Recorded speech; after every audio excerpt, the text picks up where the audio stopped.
Alright, ladies and gentlemen, boys and girls, welcome to the delayed edition of Post-Match Live. We're coming to you a day later than I imagined it would have happened initially. But it is what it is. We're here now, hopefully without any technical difficulties, which I have had plenty of over the last week. We've got a fixed router, hopefully, which has a strong Wi-Fi signal. But you don't care about that. We're here to talk about Chelsea 6, Qarabag, whoever they are, 0. It was always going to be a walkover, I maintain. But I suppose there's always the proverbial banana peel game.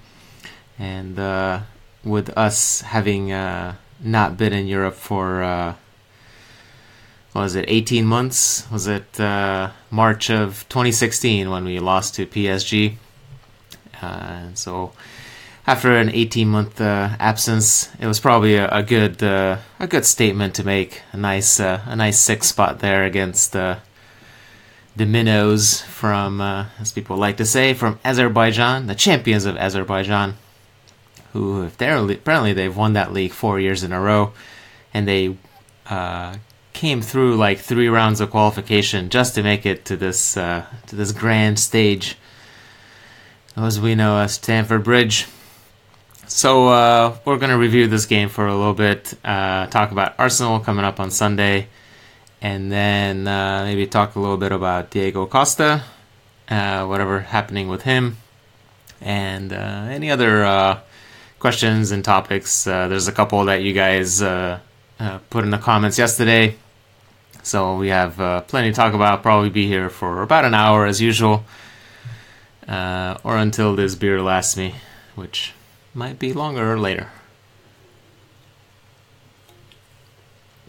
Cheers. Alright, so Chelsea 6, Qarabag 0. As expected, Conte went for a bit of a rotation. Not a full 11 or a full 10, but about half the team. I think people were saying about 5. I didn't really count it up, but 5 sounds about right. Courtois was still in goal. I think we're saving Caballero just for the League Cup games, and Eduardo is obviously just there to make up numbers in training and provide a good atmosphere. So Courtois in goal, the back 3 of Azpilicueta as usual on the right side, Andreas Christensen making a start in the Champions League instead of David Luiz, and returning captain Gary Cahill, who's been missing for 3 games, although as many would no doubt tell you, we haven't really missed him, but he was back. It's good to see old Gary Cahill back with the armband, with those biceps. Making those rash tackles. Just another 14th minute special from Cahill. Although this time I think he only got a yellow for it. Yeah, I think he got a yellow for it. I forget. But he probably was lucky that this time his rather reckless sliding challenge was from behind and rather from the front, which was what happened for him against Burnley. We'll give him benefit of the doubt that it was a little slippy out there with the rain, so maybe he was a little overexcited, but he definitely needs to cut that out, because Antonio Rudiger has hardly put a foot wrong in his stead, and I would actually expect Rudiger to start on Sunday against Arsenal. So sorry Gary Cahill. I think if we are going by meritocracy, he should be relegated to the bench for now. So that was your back 3, Azpilicueta, Christensen, and Cahill. The wingbacks of Marcos Alonso, who's suddenly indefatigable. Can't say that word. Suddenly he can't get tired, fatigued. Even though he spent most of preseason barely being able to finish a game, but perhaps he was smart and he was saving himself for the season itself. So Alonso, another 90 minutes for him Tuesday. And then on the right side, we had a debut for Davide Zappacosta, our new favorite Costa. who announced himself in quite a grand way. Not even just his goal, which I'm sure we'll talk about, but his overall play. Up and down all day, closing down, strong in the air, fast. Get those legs going. He's tall, quick, whatever. Works hard. It's pretty easy to see why he was like basically our fallback option when whoever we were after to play back up to Moses fell through, and Conte said, "I know this guy. Let's go get him because he's good enough." And on the evidence of this one game, Zappacosta is well on his way of being another Marcos Alonso, signed on transfer deadline day, unheralded. Hardly anybody knew who he was, and he's already in our hearts. Quite a goal, that one. If you've missed it, Zappacosta's goal, which he himself admitted, perhaps modestly, that he didn't mean it. He was trying to cross the ball, but he kind of mishit it, and instead it rocketed into the back of the net.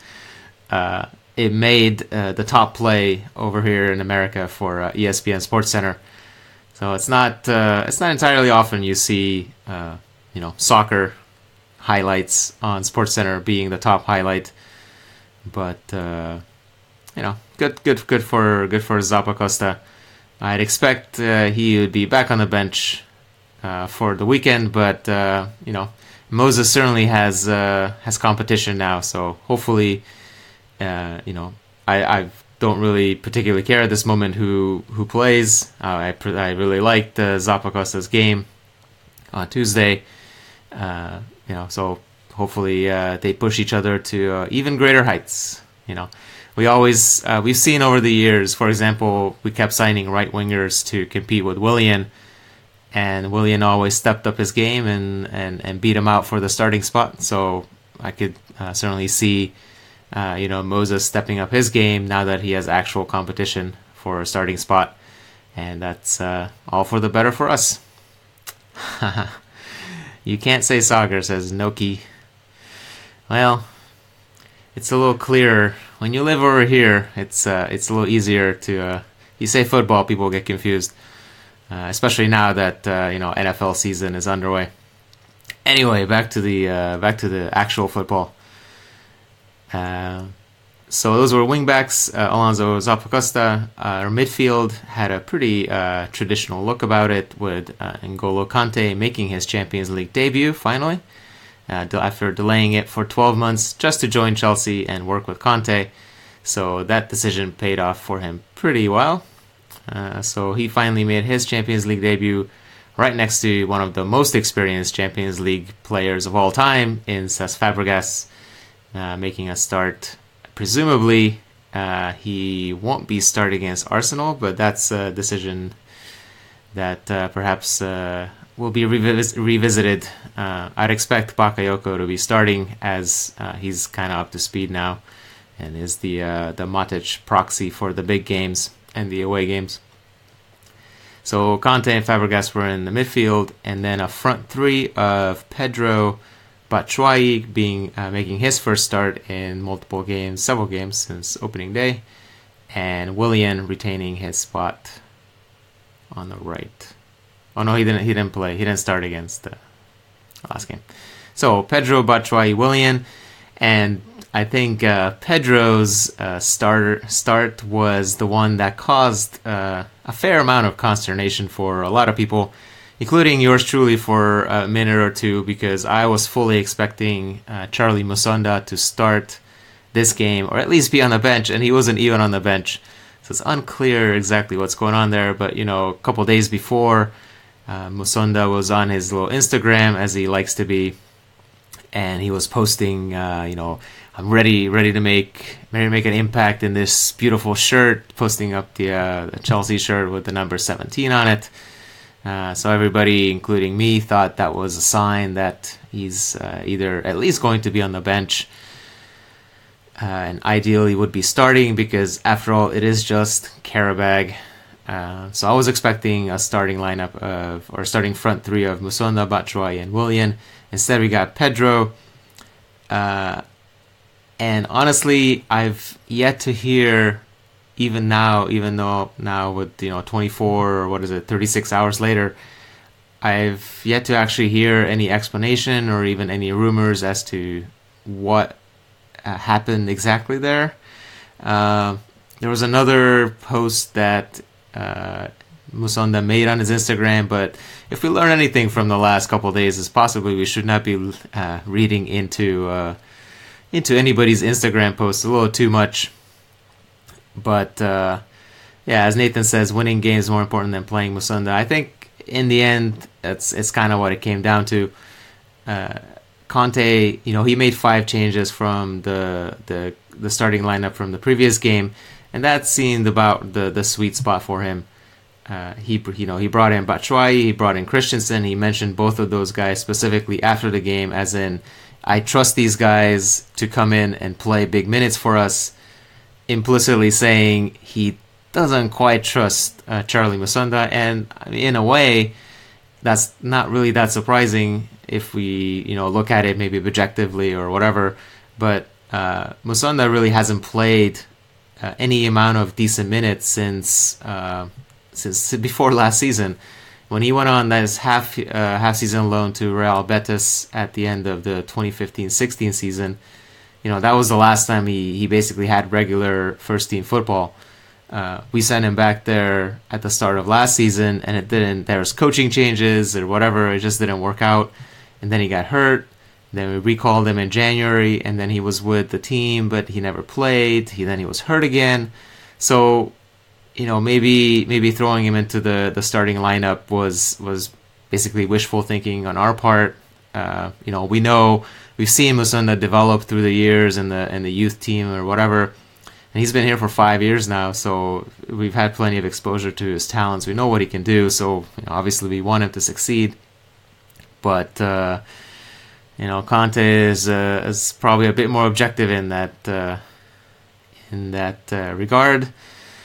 And my guess is that's kind of why Musonda was not picked. He's probably training well, and hopefully he'll be at least on the bench against Nottingham Forest next week in the League Cup. If he's not, then we might be in for a bit of trouble, I guess, in terms of his short-term immediate career. But all signs were pointing to Musonda playing a decent role this season, including the fact that he was given a pretty, a shirt number not in the 30s. I think that's fairly significant. Certainly more significant than apparently his Instagram posts. But hopefully his time will come, like his other post says.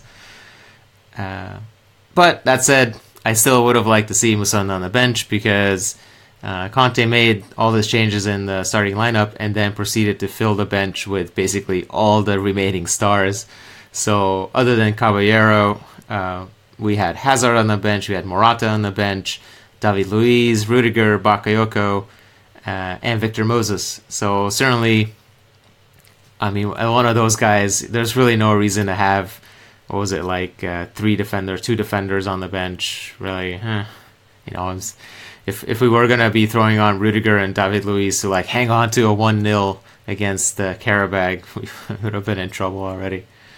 But that's probably much more than needed to be said about Musonda. I think he needs to keep his head down and keep working, etc., etc. We've seen that get eventually rewarded by Conte even last season. Batshuayi eventually played a decent amount of minutes towards the end of the season, and he didn't get discouraged. He kept working and training and kept learning the system. So I think that's the best thing we can do for Charlie at the moment.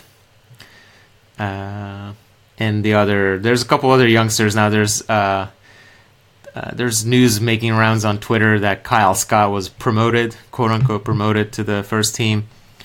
But apparently most of that was down to the official website finally updating the squad list at the bottom of the page, if you're familiar with it, because Kyle Scott has been in the first team since basically day one of the season. In fact, he was on the bench against Burnley with squad number 36. So, Bine says Kyle Scott rejected a contract. Yeah, I'm not sure what Scott's contract situation is. There were some things with him where he was gonna go on loan a couple of years ago or last season, and then that fell through like at the last minute. And yeah, there might be some contractual situations with him, but it's not another Solanke situation, at least not at the moment, because unlike Solanke, who was demoted into the reserves last season after refusing to sign a new contract, Scott's training with the first team, so he's not in the doghouse, so to speak. He's in the good graces of the team. He's just the last in the pecking order. Nathan says also it's even more important for the first teamers to get understanding and fluidity amongst themselves over putting youth on the field or the bench, and that is also true.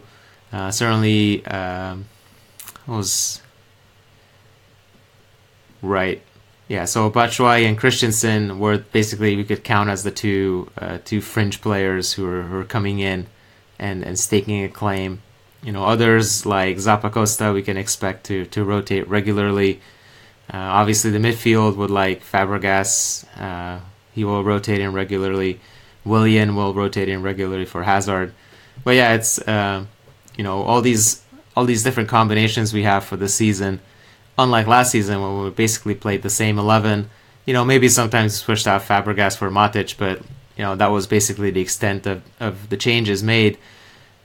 With Pedro nailing down his starting spot next to Hazard and Costa last season. That midfield change was basically the only thing we ever changed, with minor exceptions, but basically. Now this season, the idea is that we start rotating the squad and start using more than the 12, 13 players. So yeah, like Nathan says, all these guys need to learn to play, know how to play with each other, basically. So definitely, and a lot of you can train a lot of that, and Conte does train a lot of what he calls automatisms. I have no idea how to say that word, but basically it's stuff like what there was a big interview with Morata in El País, which is a Spanish newspaper, but in it he was talking about the sort of tactics that you learn with Conte in training, such as one of the inside forwards passes the ball to you, and that right away you kind of have to pass that around the corner and get it back to him in a sort of a 1-2. And we saw that with Willian and Batshuayi play out exactly as Morata described in that interview. So that's a play, basically a set play, not a set play like a free kick or a corner kick, but a drawn up on the training ground move, as they like to say. Something that they practice in training and then look to execute during the game. Another example of that we see a lot with Conte, not just at Chelsea, but like with Italy, is the pass to the wing back, and then the first time pass over the top of the defense, either for it down the channel or switch it to the other side. So, those are the sort of things that we train for in training, but then you do need a little match practice to truly learn and truly get that understanding with your teammates. So yeah, that's certainly I would expect all of our backups to basically be as close to first team level as possible. So somebody like Christensen needs to know how to run the back three like David Luiz can, or at least as close as possible. Who should start up front on Sunday? Asks Meduka.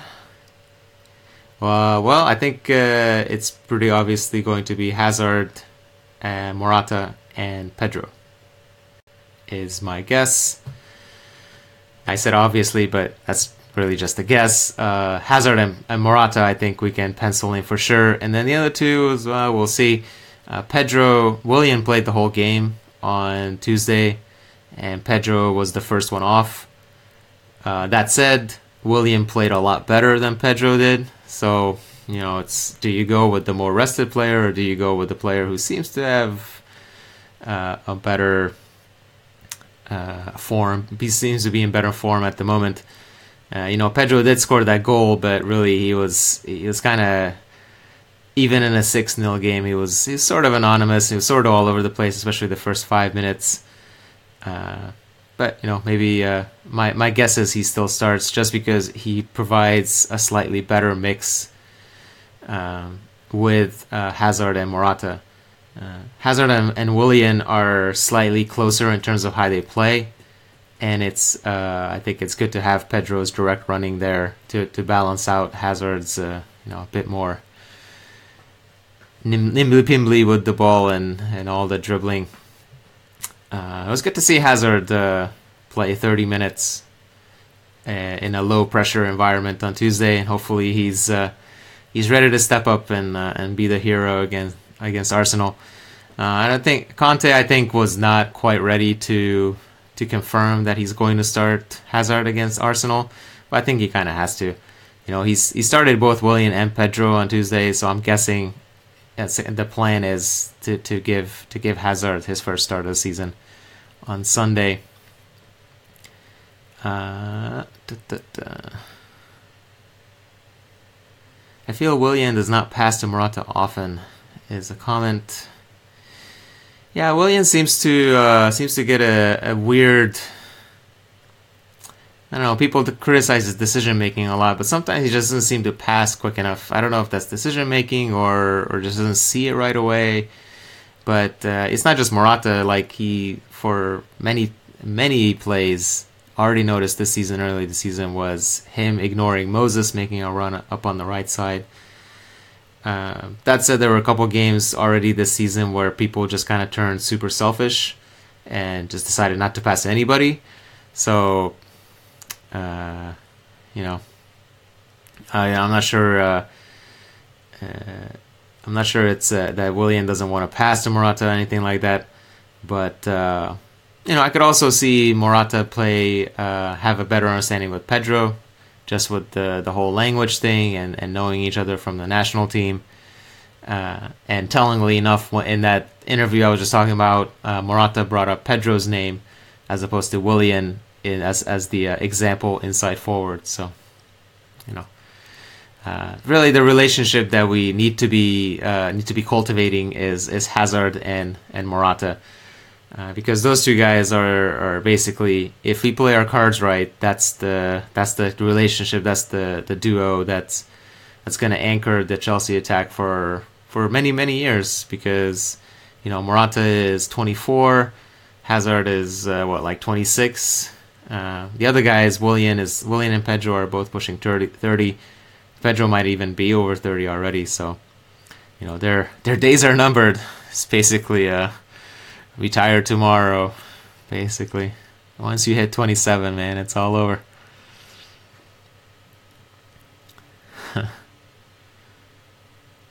Christensen's defending his class. Sanyem.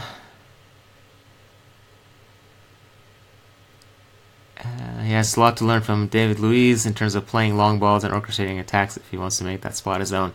Yeah, that's certainly something you lose when you play Christensen over David Luiz. Of course, when you have Fabregas in the team, you kind of attenuate that loss. But probably playing both like Christensen without Fabregas in the team is probably is losing a lot of that long passing from the back that we often do. But Christensen's got time. He seems to be in a good role right now, where he gets good minutes and has lots of talent to learn from in David Luiz and others, and is versatile enough that he can be played on the right if we need to spell Azpilicueta. Rudiger can play both right and left of the back three, so it's, even though we only have 5 center backs for the 3 positions there, so theoretically only 2 of those positions have an immediate backup. There's plenty of flexibility there that we can kind of rotate them around, and Yeah, Christensen is a long-term project, and if he works out, then that's a feather in the cap for the loan system and all that stuff that tends to come under fire a lot. But Christensen going out on loan for 2 years and coming back a much more complete, a much better, a much stronger player. I'm constantly amazed how Christensen is no longer this scrawny,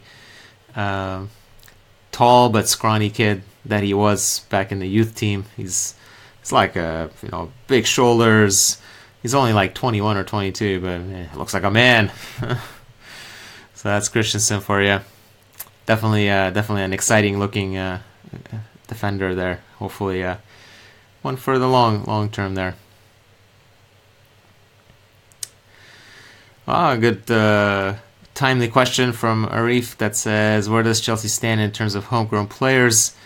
Christensen, in fact, he's not English, but he counts as homegrown, so that's a definite plus. He's under 21 at the moment. I think he counts as a 21 at the moment for Premier League regulations, but once he doesn't get that exception, he will count as homegrown. Our other homegrown players right now are Cahill, Fabregas, Moses, and Drinkwater are the four homegrown players we have. The squad, you can only have in a squad of 20, 25? 24? No, 25. Either 24 or 25, but you can only have 17 non-homegrown players. That's the limit. And then you can have as many homegrown players as you want, but basically those non outside of the 17, you can only have homegrown players. You can have as many under 21s as possible, or as many as you want, but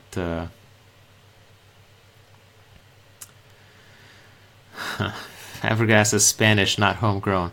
I understand that Fabregas is Spanish. The homegrown rule doesn't care about your nationality. It cares about where you play your football and where you came up in training. So that's why Christensen will count as homegrown even though he's Danish. That's why Fabregas counts as homegrown even though he's Spanish. That's why Begovic counted as homegrown even though he is, whatever, Canadian, Bosnian, whatever his nationality was. Yep. What do I think of Batshuayi? Do we think he's good enough as a backup? I think he's fine as a backup. I would be concerned if we had to rely on him to be more than a backup at this juncture. That's not saying that he can't be a feature forward for us in the future. Right now, I'm not sure what happened, whether it's a confidence thing, whether it's just luck or whatever. But he looked really good towards the end of last season, and he looked really good in preseason. And then there's those couple games, the start against Arsenal and the Community Shield, and then the start against Burnley where he was just terrible and anonymous and all the bad things that you can associate with a lone center forward. So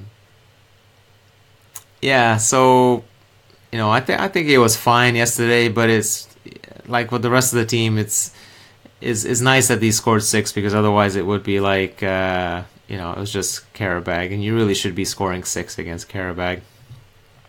But I thought Batshuayi is fine. It was good to see him get a goal. Everybody else was scoring a goal, so it was only a matter of time. I think they only credited him with one goal. The second one eventually was credited to this Medvedev character as an own goal. So Batshuayi only got one, but it was his Champions League debut as well. So I think he did fine. And as a backup, to roll him out against Qarabag or Nottingham Forest, or if we have any dead rubber games in the Champions League later this fall, or to come in if Morata's tired towards the end of the game and we're already winning, I think Batshuayi would be perfect for that right now. There's probably a chance that if that's all he does this season is he would want to move on next summer, because he no doubt wants to be a feature forward somewhere. But if Morata continues to work out as well as he has, despite being only like 80% fit, there's not much room for Batshuayi in a starting lineup if Morata's continuing to play as well as he has, and even better. So, and he stays fit, obviously, which is key at the moment. Should we recall Tammy in January? Asks Vinay. Hi, Vinay. Also, Swansea let Llorente join Spurs.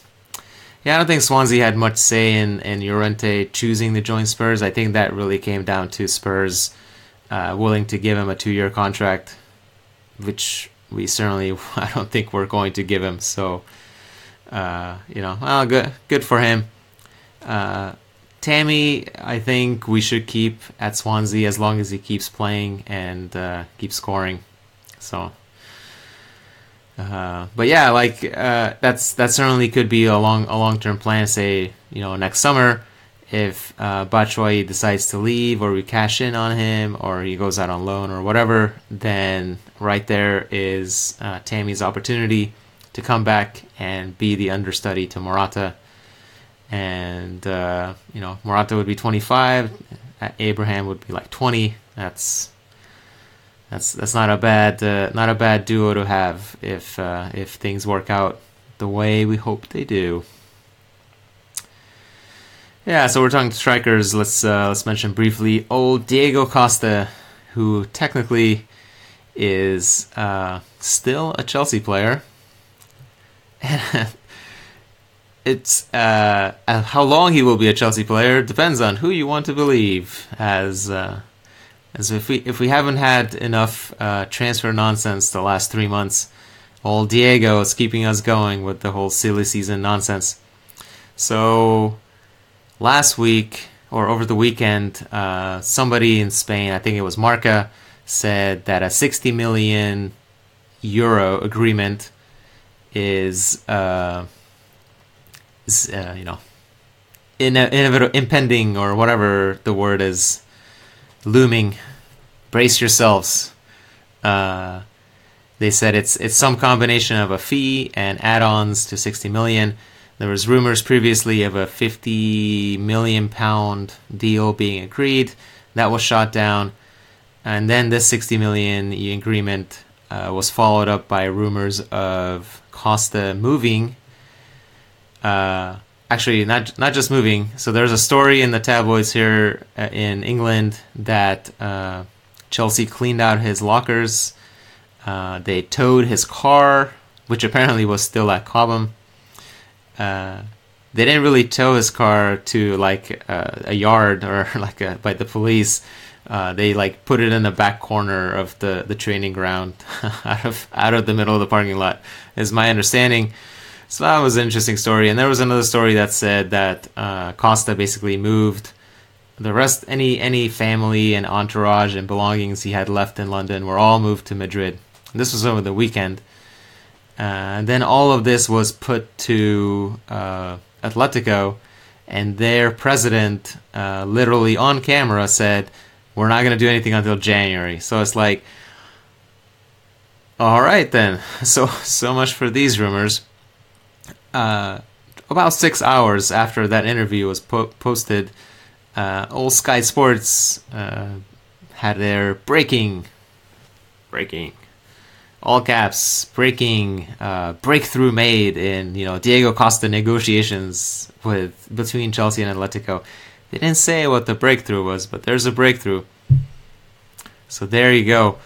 There are other rumors now. Marca was the one, I think, saying that Costa was flying to Madrid, where he was going to go train on his own until this whole thing is sorted out.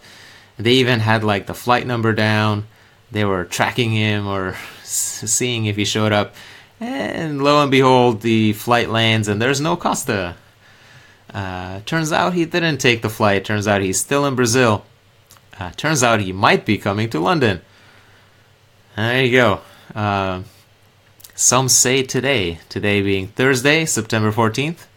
Today might be the day that Diego Costa shows up at Cobham and says, "Nah, honey, I'm home," and then everybody freaks out. So yeah, I don't know. There's still the plan, or the overall plan, I think that's people are trying to work towards, is to have all this sorted before the end of the month, the end of September. Costa obviously can't play for Atletico until January, which is when they can register him. So it makes sense for Atletico to not really care about this until January. But it also makes sense for them to ensure that this player that they're about to drop however many millions on him, that this player is ready to play when January actually rolls around. Because, Costa hasn't really trained seriously in like 4 or 5 months. So it's going to take him a little while to get into playing shape. And it behooves him and Atletico to get all that sorted. There was a brief rumor, I think it was in the Mail, that some team in Saudi Arabia, I think it was Al Hilal, I'm not sure if I'm saying that right, that they might sign him on loan. We've heard that song and dance with several other teams. I doubt that's gonna work out. Doubt that's gonna happen. Like, what's in it for them to loan this player for 4 months? Not even that. So I think it's just, at this point, it's a waiting game. I think it's complicated by the fact that all 3 parties involved in this thing are super stubborn. Nobody wants to give an inch. Everybody wants to like emerge as the moral victor. We want our money in terms of transfer fee, in terms of the fines that he owes apparently, or whatever. Costa wants to, he's been playing the victim all along, so clearly he wants to continue playing that. He wants to emerge as this, vindicated. After all this suffering, I'm finally free. And Atletico just want a good deal, probably. They don't want to have their, they don't want to lose their shirt over this stupid nonsense. So yeah, that's your Diego Costa situation, Mr. International Man of Mystery. Nobody knows where he's at. Nobody knows what he wants, what he's thinking. Yeah, who knows? In a way, it's really not surprising that his time at Chelsea is ending in the most controversial and most convoluted way possible. But it is what it is. Please, let's not waste time with Costa. Well, I think the team itself, from the coaching staff on down, want nothing to do with Costa. So I think it's more of a front office issue. Just need to sort out the financials and all that stuff. It's not like Atletico are throwing bags of cash at us and begging us to let Costa go. It's basically, the price. For us, it doesn't really matter if he stays or goes. It's in his interest. It's in Atletico's interest to get this done. So at some point, somebody will have to give in. And make a conciliatory step, perhaps in the form of Antoine Griezmann. If somebody wants to offer an olive branch in the form of Griezmann, say Griezmann, and we'll give you 40 million.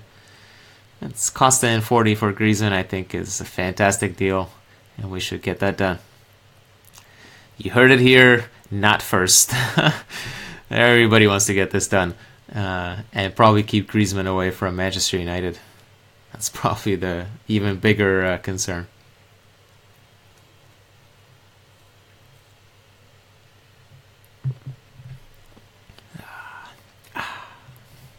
All right. Any chance we see Musonda against Nottingham Forest? I hope there is a really good chance we see Musonda against Nottingham Forest. Unless he gets injured or whatever in the meantime, I am fully expecting to get the Musonda train rolling against Nottingham Forest. and he's gonna come on. He's gonna score like 17 goals. It's gonna be amazing. uh,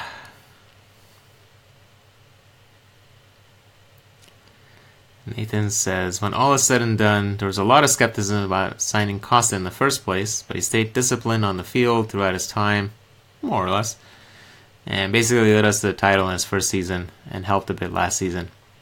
Yeah, I mean, it is kind of sad that all of this, sideshow shenanigans is kind of taking away from Costa's accomplishments at Chelsea, which are fairly numerous.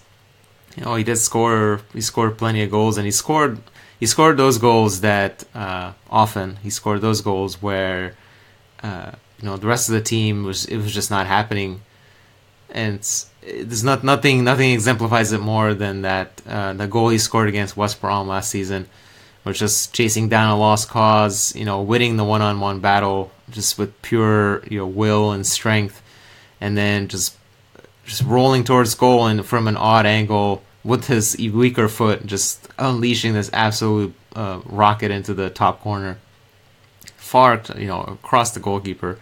It's an amazing goal, really, and I'm not really sure it actually got the due credit that it deserved. It's just an amazing goal, but it's just this goal out of nowhere, and that's the sort of thing that maybe it's a bit harsh to say he can't do it, but it's something that's not associated with Morata. Morata is the technical striker. He's obviously got tremendous skill in almost all phases of the game, but does he have this lone warrior, follow him into battle sort of mentality that Costa brought to the team, which really was just is proper Chelsea if we think about it. I mean, that's old guard, brimstone, fire and brimstone sort of Chelsea, and Costa really fit that ethos. I think once all of this blows over, maybe we'll be able to look back on Costa's time and remember the good times, and not worry about all the stupid nonsense that went off the pitch, all his little fights with the coaching staff and throwing bibs and yelling at physios and who knows, God knows what else, complaining about the weather, stuff like that. Getting distracted with all his silly antics on the pitch.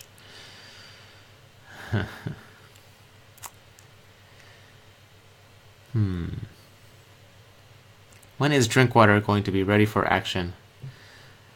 I'd expect Drinkwater to also be ready for Nottingham Forest, is my guess. It sounded like he recovered from the issue, the back, I think it was, or thigh. Some minor issue he had that kept him out of Leicester City's games at the start of the season. I think he had actually recovered from that, and he was in full training. And then just before this game, he picked up some sort of muscular injury. So I'm guessing he strained something, a light strain. So my guess is he plays against Nottingham Forest, and then we'll go from there. Do we think Zappacosta should replace Alonso with Moses keeping his position? Yeah, I forget who said that Zappacosta could possibly play on the left as well. I think it's actually more likely that we see Moses play on the left because it's something we've seen in preseason.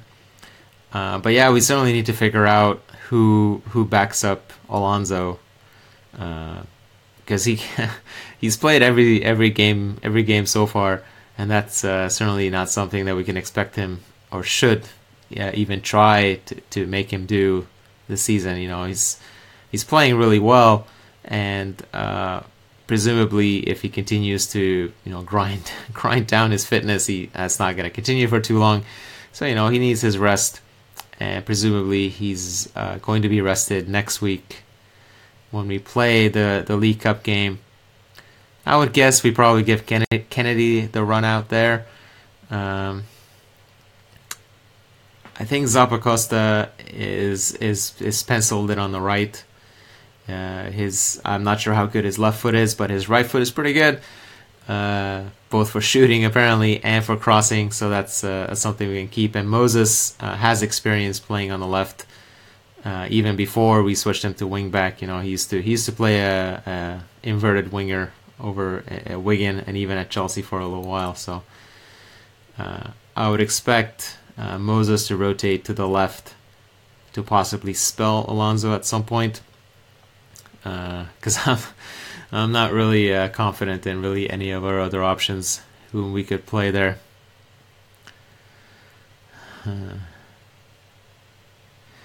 More comments about old Charly Musonda. What's happening with Charly Musonda? Yeah. We were talking about earlier in his show, if we want to call this a show. But I think Musonda is, I think our expectations are possibly set a little too high for him. Not so much in terms of just talent, because we know he's talented and he's got what it takes. It's just that basically he hasn't played proper football in over a year. Because his loans last season, his loan to Real Betis last season didn't work out at all. And he got injured towards the end of the fall, and then we recalled him in January. And he basically didn't play after that. So he's going on, 9-10 months without football at all, and over a year without first team football. So as much as I would have liked to see him start against Qarabag, I can understand why he didn't. It's possibly not the time to throw him in there. I would have still put him on the bench because he's got to start playing at some point. He did make, I think, possibly forget, we did make 2 substitute appearances this season already. So, it's not like he's completely forgotten. It's just for whatever reason, he was not chosen to be part of the Qarabag matchday squad. Now, if that repeats itself against Nottingham Forest, then we might have something to talk about. So I think we should probably reserve judgment on Musonda's situation until we see what happens against Nottingham. I hope he starts, and if nothing else, then he's on the bench. But if he's missing, then then we might have some questions as to what is happening with Charly Musonda.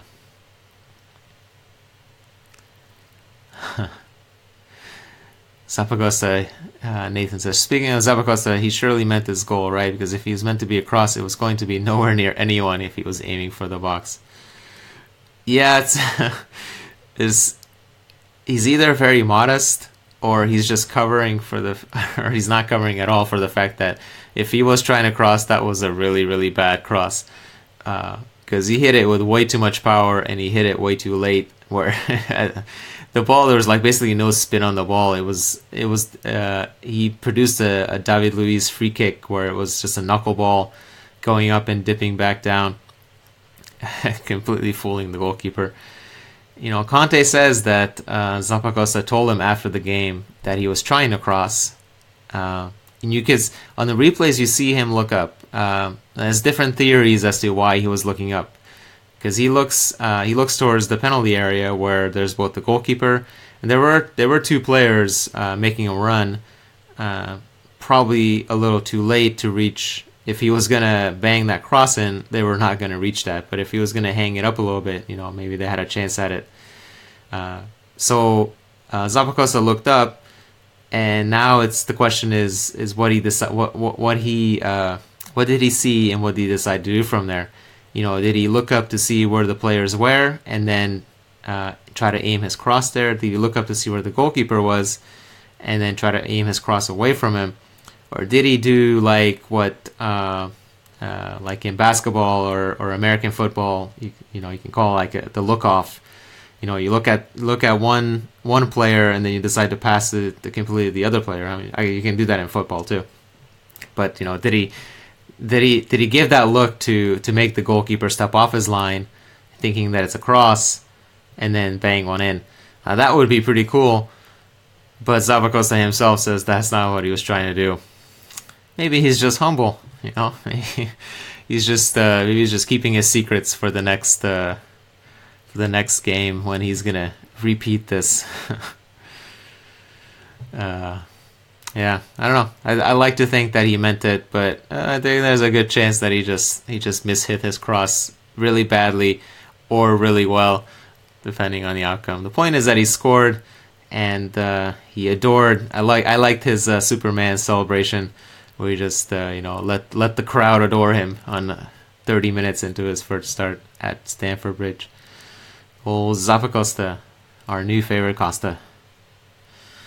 Hazard may sign a contract, is a comment from Kungwe.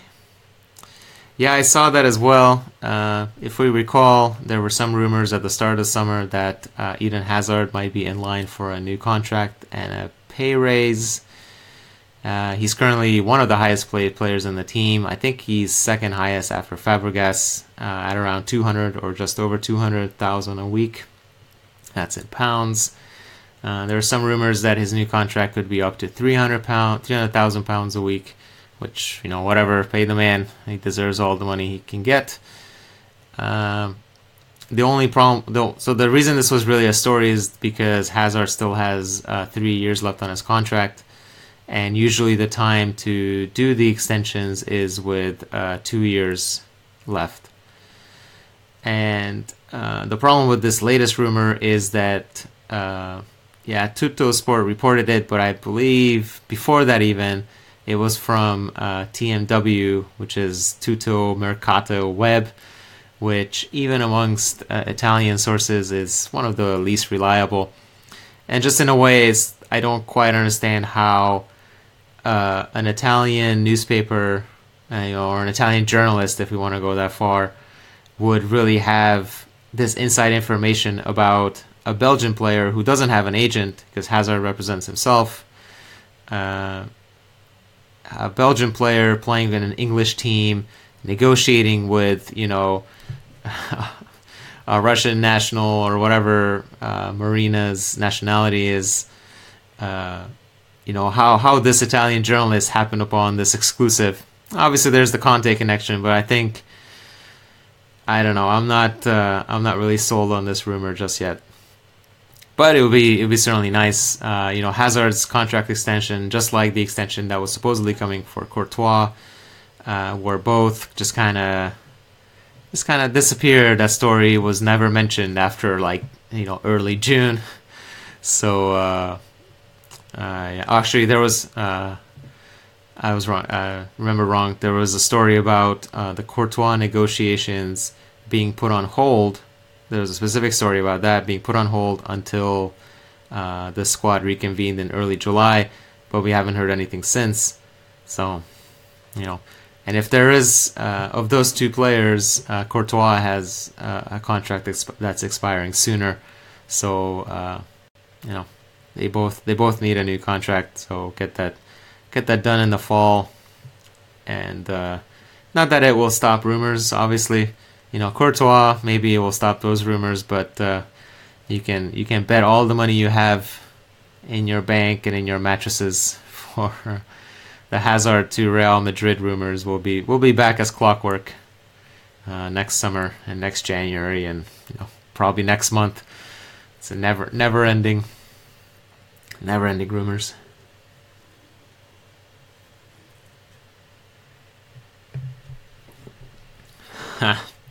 That's a good comment from Ahmed that says, I wonder if Morata manages to finish as top scorer in the Premier League. Will they give him a golden boot or a golden helmet? I get it. It was actually just a interview with Morata just a couple hours ago that it was put up that said he wants to score more, not just with his head, he wants to score with his feet. He wants to be a complete striker. So, more power to him. I don't particularly care which body parts he scores with, as long as he keeps scoring. Kim says, how do you rate Rudiger so far? Since he came in at Burnley, the defense has been doing pretty good. Yes, I think Rudiger had a less than impressive first couple showings in preseason, from what I recall, but since the Burnley game, since the first few minutes of the Berlin game. You can ignore that first half when everybody looked bad. But since then, I think Rudiger has been very solid, and he instills me with more confidence than Gary Cahill playing on the left side of that back three. So it's when we signed him, I wasn't like overly ecstatic. It's not like Rudiger was billed as a Van Dijk or whatever, best in whatever. But we've been on Rudiger's trail for a while. Supposedly we almost signed him last summer before he got hurt. There were rumors linking Chelsea with him even before then. So it's been a couple year pursuit of Rudiger. So it's nice to see him work out well. And I think if we go just based on how well the team, how well the unit, and how well they're playing individually as a back three, I think Rudiger, David Luiz, and Azpilicueta should be our starting back three for now. It sucks for Cahill, but Willian lost his starting spot last season because his mother died, and he had to leave for a month. And by the time he came back, Pedro had established himself as the first team starter. And that's a pretty harsh way to lose your starting spot. But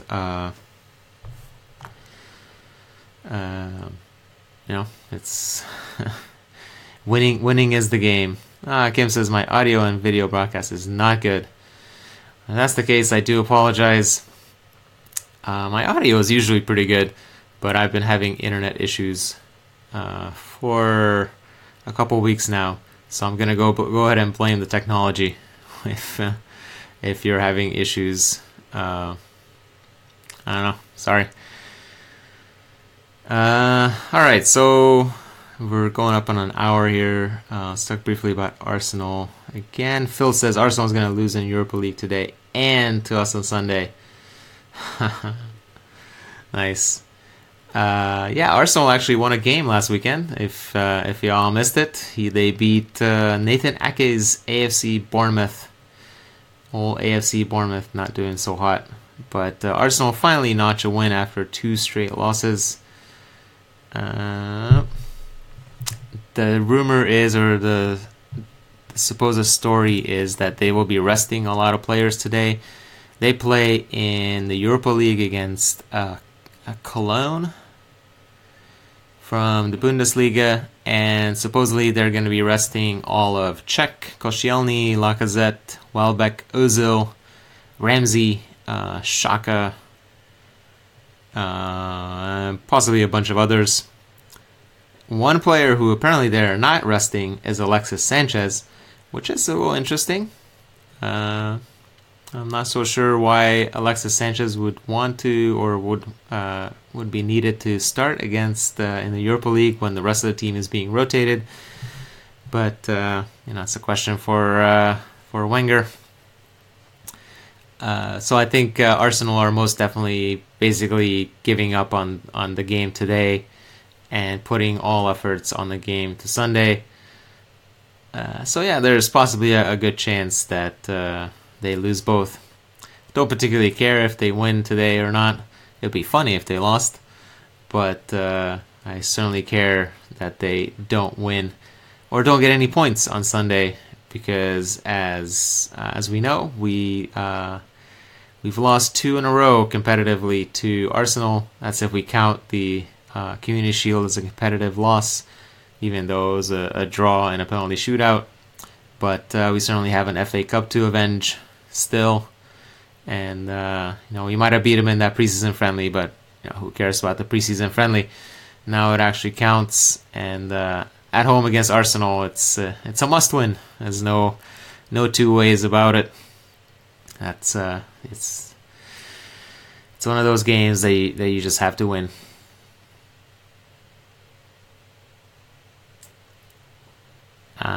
More questions about Rudiger and Cahill. So my choice, if I were picking the lineup for Arsenal, I would go with Courtois in goal, a back three of Rudiger, not Cahill, Rudiger, David Luiz, and Azpilicueta. Wingbacks, Alonso and Moses.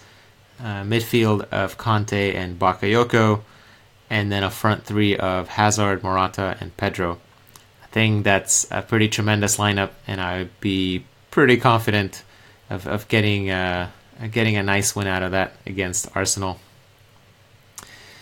So yeah, that's my prediction. Actually, that's probably a pretty decent note to end on. I don't really like to make predictions, so I'm certainly not going to predict the scoreline or anything like that. But if we play that lineup, we'll score at least 2 goals. Now let's go. I'll go that far. So anyway, I hope you enjoyed at least parts of this video. If there were some technical difficulties, I do apologize. Is it true that Chelsea wanted to bring in Sanya? Yeah, who knows? I hope not. So yeah, we'll be talking to you again after the Arsenal game, which hopefully will feature that lineup with at least 2 Chelsea goals and hopefully no Arsenal goals. Thanks for watching, and we'll see you Sunday.